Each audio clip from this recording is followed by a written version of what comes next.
आणि या महत्त्वाच्या बातम्यांनंतर आता आपण महत्त्वाच्या इतर बातम्यांकडे वळूया।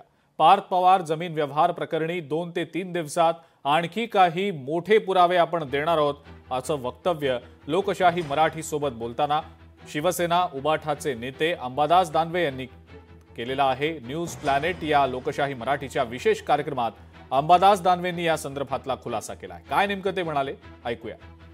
हे जे आहे हे आरोप नाही तर ही सत्यता आहे। बरं, जे आरोप मी काल ट्विटच्या माध्यमातून केले होते आणि आज आपल्या प्रसार माध्यमाच्या माध्यमातून केलेले आरोप नाहीये, ही सत्यता आहे।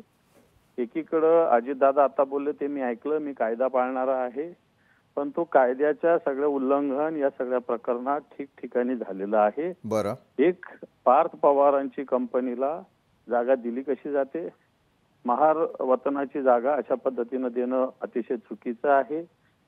मुद्रांक शुल्क एवढं कमी कसं काय होतं? 500 रुपयात एवढं 40 एकरची जमीन पुण्यातल्या कोरेगाव पार्क साठी 500 रुपयात कशी ट्रान्सफर होते? कंपनीकडून यांनी घेतली कशी? याच्यात अनेक कंगोरे, याच्यात एकच विषय नाही, याच्यात अनेक भाग आहे या विषयाचे। आणि माझ्याकडे याचे पार विलासराव देशमुख मुख्यमंत्री होते त्यावेळेस पासूनचे सगळे पेपर्स उपलब्ध आहे।